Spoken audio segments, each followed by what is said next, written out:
E chegou a hora da entrevista do dia com a Denise Campos de Toledo. E nós vamos falar agora das expectativas quanto à evolução dos juros básicos depois da reunião de ontem do Copom, que mudou um pouco o recado em relação à política futura de juros, andamento da economia e o comportamento do mercado. Eu converso agora com o Pedro Paulo Silveira, que é economista-chefe da Nova Futura Investimentos. Pedro Paulo, boa noite. Boa noite, Denise. Obrigado pelo convite.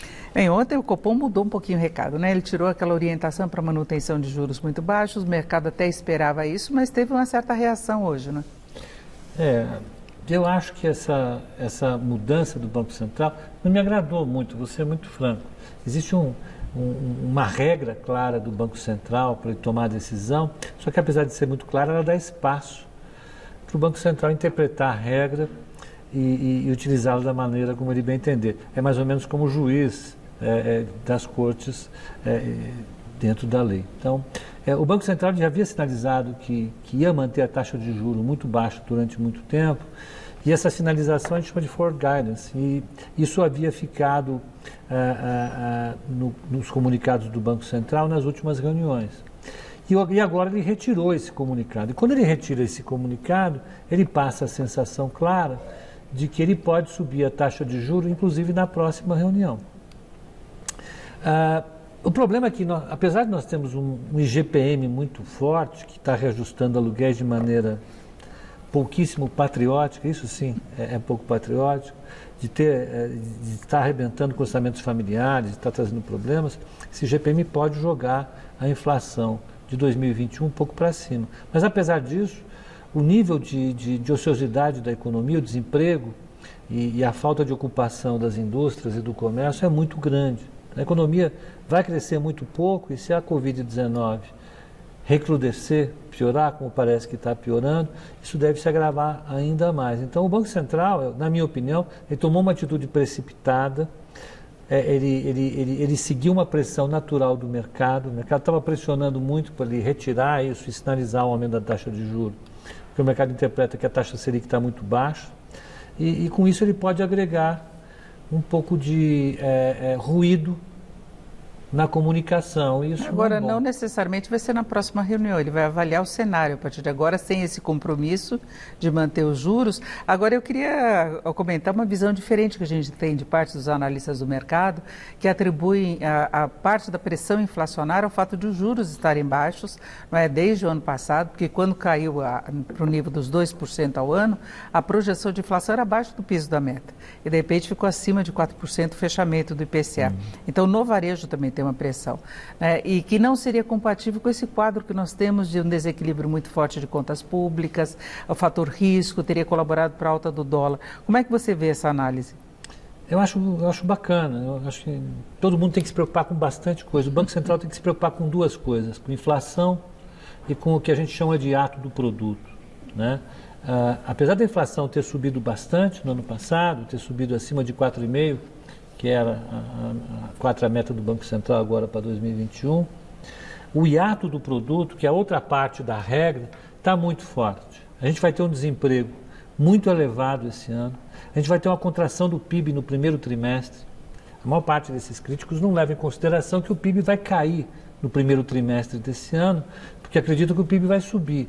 E é possível que, por conta da queda do PIB do primeiro trimestre, o segundo trimestre também caia. Então, a gente deve ter uma taxa de crescimento muito menor do que a taxa de crescimento que o mercado trabalha.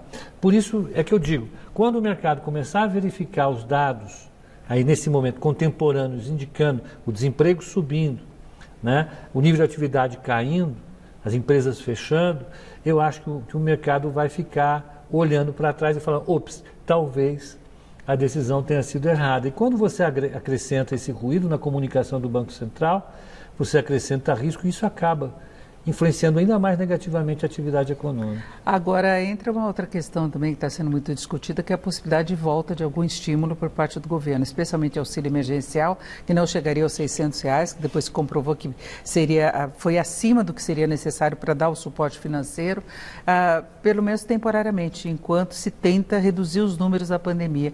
Você acha que isso é viável ou deixaria o mercado estressado também pela questão fiscal? E não vou discutir se é viável ou não, porque o mercado não se preocupa se é viável ou não. Isso vai deixar o mercado estressado, com certeza. Porque o mercado trabalha com a hipótese de não haver nenhum tipo de espaço para estímulo fiscal, porque o déficit público está muito elevado, o endividamento no Brasil já é muito grande, então o Brasil nem estaria na categoria de países que podem dispor de ferramentas fiscais para compensar a perda de renda das pessoas por conta dessa crise. Então, o mercado não vai ver com bons olhos um programa de distribuição de renda nesse momento. Por mais limitado que ele seja, vai trazer para o mercado uma sensação de que o governo está cedendo a pressões populistas. O mercado, na minha opinião, é que talvez até esteja errado, mas o que importa é que isso vai fazer com que as taxas de juros mais longas subam, que o prêmio de risco país suba.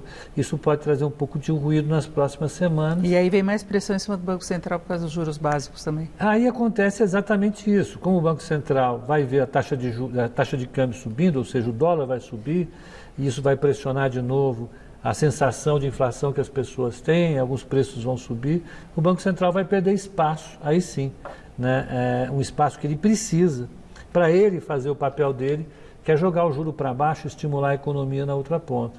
Então a gente vai ter um desafio enorme no primeiro trimestre desse ano, o Banco Central. Eu não queria estar no Banco Central para decidir a taxa de juros agora. Nem quem vai decidir também o auxílio emergencial. Agora a gente já vê declarações favoráveis dos principais concorrentes às eleições para a presidência da Câmara e também no Senado agora. Parece que está aberto espaço para o Congresso aprovar um auxílio. É um pouco natural, porque, veja, é legítimo discutir isso. É legítimo no sentido de que eles são representantes do povo, foram eleitos para isso e eles querem responder às demandas da população. E a população está sofrendo está sofrendo. O fim do auxílio emergencial trouxe um impacto muito negativo para a atividade econômica.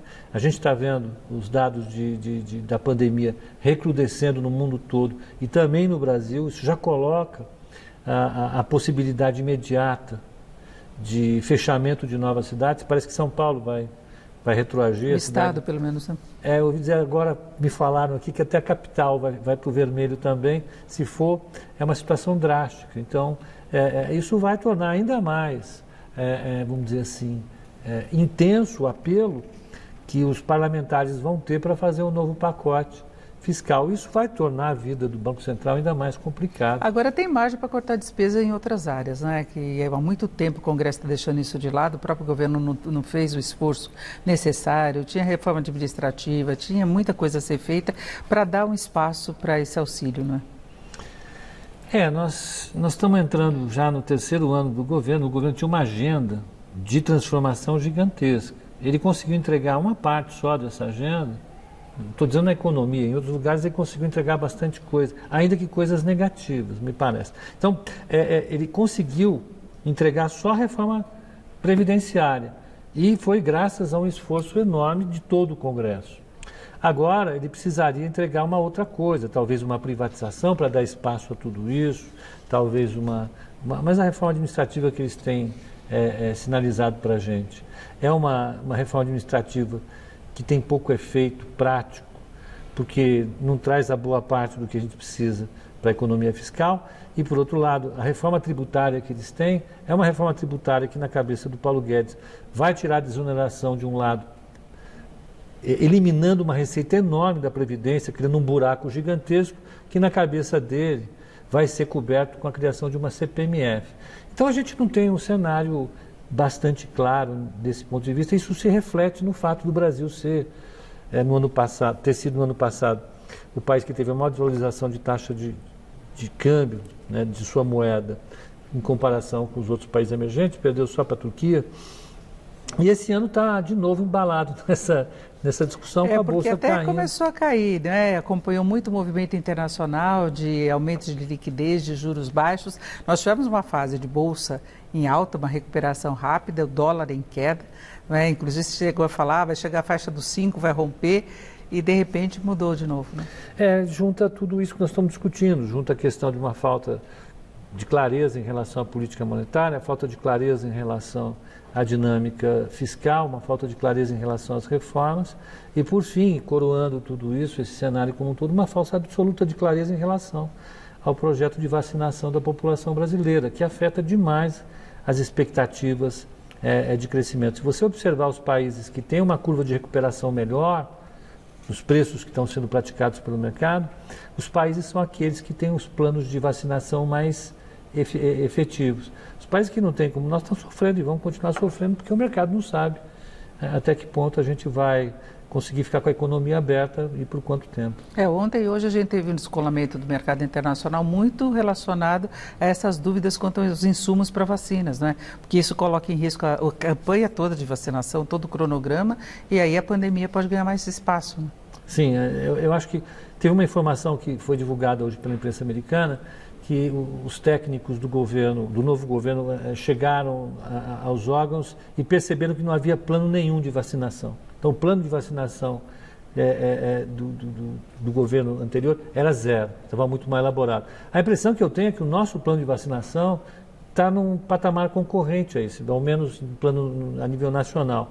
Se a gente não resolver isso logo, não parar com essa discussão insana que a gente está vendo lá em Brasília, a gente pode retardar demais, né, o horizonte que o mercado, torná-lo mais longo ainda, o horizonte que o mercado percebe como plausível para a vacinação. Isso vai custar para o Brasil, porque quando o mercado fica mal-humorado, não é que o mercado quer ganhar mais dinheiro, dá essa impressão ruim, é uma ameaça. O problema é que o mercado acaba pressionando o nível de atividade econômica para baixo, né, porque torna o crédito mais caro, porque deixa os investimentos mais difíceis. Então, eu acho que o governo deveria tomar um pouco mais de firmeza nessas questões para sinalizar para o mercado algumas saídas que a gente não vê hoje. Porque a pandemia está diretamente relacionada hoje ao potencial de crescimento da economia, não é? É controlar a pandemia efetivamente com vacinação, com medidas restritivas até se for necessário, mas é tirar de cena esse problema, né? Sim, nós criamos um dilema aqui no Brasil que não teve na Europa, que é o dilema ou a gente cuida da economia, ou a gente cuida da saúde. E o que ficou claro é que se você não cuidar da saúde, a saúde não vai cuidar da economia, porque as pessoas vão ficar mais conservadoras.